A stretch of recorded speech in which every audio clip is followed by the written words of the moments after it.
Thank you all for coming out this afternoon. I'm Dave Gordon. I work as the County Superintendent of Schools, and next to me is my colleague, Dr. Steve Martinez, is the superintendent in the Twin Rivers Unified School District. And we're here to let you know that the 13 school district superintendents, in collaboration with one another, but more importantly in collaboration with Sacramento Public Health, the Sacramento Health Department, and their director, Dr. Peter Bielenson, have jointly made the decision to shut down all of our Sacramento public school districts for up to 3 weeks starting this Monday.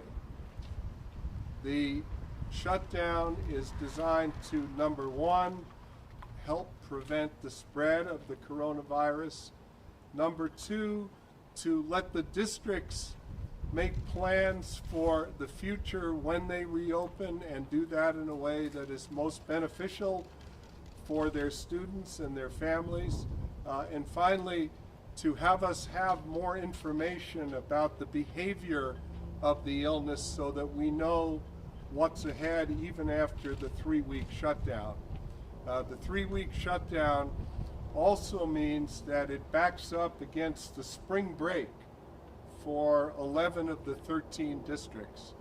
So if the districts stay closed for the 3 weeks and the extra week, there's a 4-week hiatus when we hope and we pray that we know more about the virus and more about what it will take to knock it down in our community. In the meantime, we will be doing whatever we can to support students and their families, most notably with nutrition programs, lunch programs, delivering and making available nutritious, healthy lunch, and in some cases breakfast for our young people, and also doing whatever we can to help out with distance learning where possible, and also programs in the community for students which we might be able to run, particularly in collaboration with our great nonprofit community. So with that, let me turn it over to Dr. Martinez to talk a little bit perhaps about his district. Steve Martinez, Superintendent, Twin Rivers Unified. This decision was a very difficult decision to make because anytime that you're dealing with school closures, we recognize that we serve a community that really relies on our school district for more services beyond just education. But we felt it was necessary at this time to take this time off so that we as a district can better prepare ourselves to support our staff and students upon the return. We're going to provide nutritional services at all our high schools and middle schools, along with one of our elementaries in the Regency Park area. So again, difficult decision, but felt that it was necessary so that we could do our part in hopefully slowing down the spread of COVID-19. With that being said, if there's any questions that I think you guys want to bring forward, we're happy to answer. Yeah, happy to answer any questions, and I would also invite you. Dr. Bielenson from the Department of Health was hoping to be here but had a conflict, so I would encourage you, if you have any questions around any of the medical advice that we've been given, to please call Dr. Bielenson. He is in full support of the superintendent's collective decision to make the closure. So we'd open it up now for questions. If I could just add one thing before we take questions. I would like to say that I'm very proud of the work of the County Office of Ed and Department of Public Health, and how we came together as superintendents to really be thoughtful about what we're doing and why we're doing it. It was truly a great process for us, and I speak for, it's safe to say I speak for all superintendents. We are truly trying to do what's best for our students and staff while still looking out for what's best for our community. So Shaki Moore, CBS 13. I keep hearing about with all of this stuff. It's a difficult decision. What's difficult about the decision? Well, what's difficult is that, like I said, our students rely on us far more than just coming to school for educational purposes. for many of our students, this is a safe place for them. This is where they get the most healthiest meals of the day. This is where they have an opportunity to have exchanges with adults who are positive in their life. So for us closing down schools, we truly recognize the impact that it has on our students, but furthermore, the impact that it has on our parents as well. Many of our parents are working parents, and so the fact that many of our parents are going to have to identify a person to watch their kids during the days, it certainly impacts not only students and staff, but it impacts parents as well. So what do you say to the parents who don't have the ability to find daycare or a way to get their kids someplace while they're at work? I mean, there's a lot of those situations that are going to be out there. Sure. Well, we obviously don't have an answer for every parent and the situation. I mean, the best that we'll do and continue to do from a district perspective, explain our position and what we're trying to do for the overall health of the community, as we, again, do our part to slow down the spreading of COVID-19. We're talking about lunch and other nutrition programs. I don't know if that's Mr. Gordon, if you want to talk for the whole county, or if you want. What is that going to look like? That is a lot of schools, a lot of meals. Even bringing these kids together doesn't seem like the healthiest choice at this time. No, the model that most of the districts will be following is one where parents will be able to pick up prepackaged meals at specific locations. This has been used by the Elk Grove district during the time they've been closed. It's going to be used by the Natomas district when they're closed today and on Monday, and it's a model that does work and is workable, and for the districts we have that have difficulty, we can assist them, and other districts can assist them in making those arrangements. So that's very, very important. But I just want to reiterate what Dr. Martinez said. We have a lot of kids and families out there who depend on the schools for so much. So not having school available will be a real burden. Will be a real burden on them, and that's why, as we do the closure, we want to be mindful of when we reopen, when we can reopen. We want to be able to bring back students, and hopefully they will have had some services in the community through our nonprofits and others reaching out to them, and we'll do everything we can in the interim to see if we can help that happen. How are you going to make that determination when to reopen? The determination will be upon the recommendation of the Public Health Department. That's our main guidance in this. None of us are medical professionals, so that's why we depend on Dr. Bielenson and the Department of Health. And I reiterate what Dr. Martinez said. We're very, very grateful for his availability and his advice. He's been available around the clock to give us advice, and as I said, he would have been here and said he's happy to have any of you contact him or call him or go interview him as well.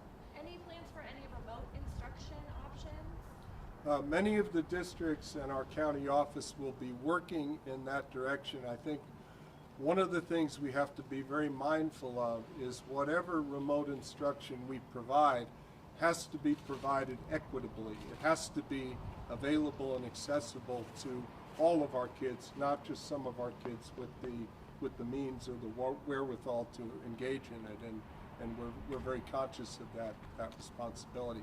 One other thing I wanted to mention is one of the things the county office is responsible for uniquely, in addition to what the districts are responsible for, is the education program in our juvenile hall, our youth detention facility.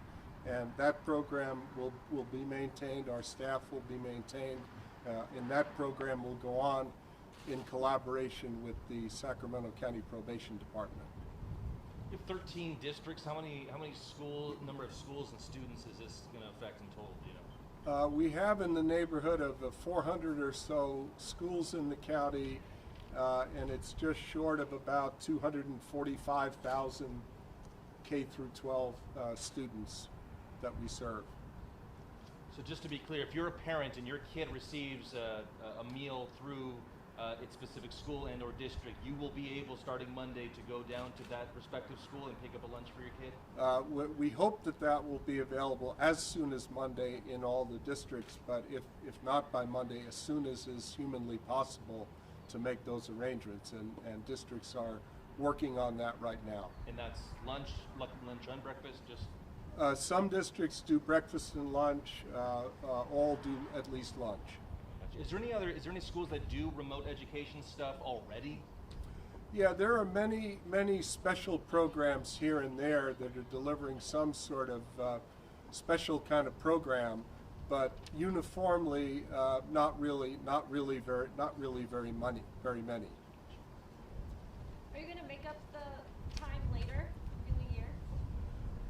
That remains to be seen if the state will provide subsidies to be able to do that later in the year. But this length of closure would be unlikely to be able to be made up without some significant additional contribution from the state. Because schools have to reach a minutes requirement, correct? That's correct. So you're hoping that there may be the case where the state says, okay, because of this craziness, we're not going to require X number of. Yes, we had a meeting. When I say we, I mean most of the county superintendents had a meeting earlier in the week with the governor. And one of the main topics was the kind of concessions and waivers and special authorizations that the school districts would need to account for closures. So he was very responsive and receptive to the complications that are in the system now, and trying to simplify those given the magnitude of this emergency. And just one more, just to be clear. So it's for some schools, it's going to be 3 weeks. Wait and see. For the majority, it's going to be 3 weeks plus spring break, and then go back, right? Yeah. Well, and when we say in the press release up to 3 weeks, some districts may choose to close for fewer than 3 weeks. Whose decision will that be? Well, that will be up to the local governing board. We understand that the Sacramento School District may consider a less than 3 weeks, a 2-week closure, but that's still up in the air. All of the other districts are at 3-week closure. When you say local governing board, you mean the district itself? The district board, yeah. Do you have numbers as to how many kids and or teachers positive tested so far? I don't have them for the whole county because those tests are still in process. We know that students have tested positive in Elk Grove, as you know, and a teacher has tested positive in Sac City. That's what we know so far. And maybe one last question about how unprecedented it is for you guys. Like, we've never seen this. Have you guys ever seen anything like this ever before? And kind of, it's one of those things where some people are going to say you made the wrong thing, some people will say you did, and so it's unprecedented, right? Well, let me be clear. Point number one is that we're doing this all based on sound medical advice from our Sacramento County Health Department. That's what we depend on because we're not doctors, we're not medical professionals. Secondly, what we're trying to avoid in the county is having a hit or miss situation where people are all over the place, and I think our cooperation and collaboration as superintendents is very strong here in Sacramento County, and we'll work together, districts to one another and the county to all of the districts, to get through this as best we can. And our main focus is the well-being of our students, their families, and our staff. I don't want to forget our staffs in this as well. Giacomo Luca with ABC 10. What changed within the last week or so that really resulted in pushing you all over the edge to make this decision? Because other districts in our region, like Elk Grove, made this decision last week. Many conversations about where we were, many conversations with Dr. Bielenson about where the virus outbreak was likely to head. and many, many conversations about needing to be very thoughtful about how we plan for the future. This is not a short-term problem. This problem is likely to go on, and we have to be in a good position to deal with it long-term, because our kids and our families and the whole community is depending upon us to do it right.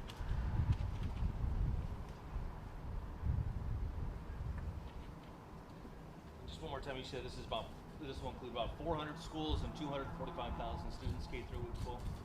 That's about right.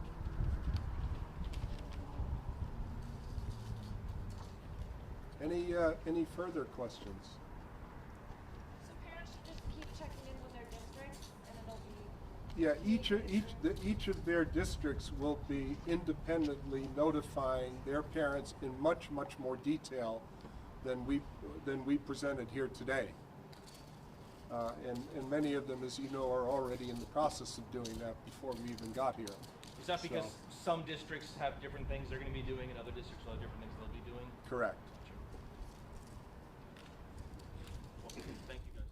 Thank you. Okay, thank you very much. Did we do okay? Did we do okay?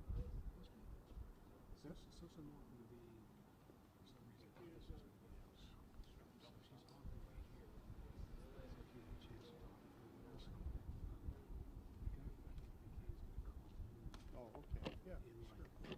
Why don't you stick around, okay, and we'll both talk to her. Yeah. Was that okay? Was Yeah, that clear? that was that great. clear for you? Yeah, Becky? I think Anything else? I just kind of wanted one more time about the sentiments of thinking about parents, you know, and like the child care situation. If there's any options that the county is going to be helping with as far as child care.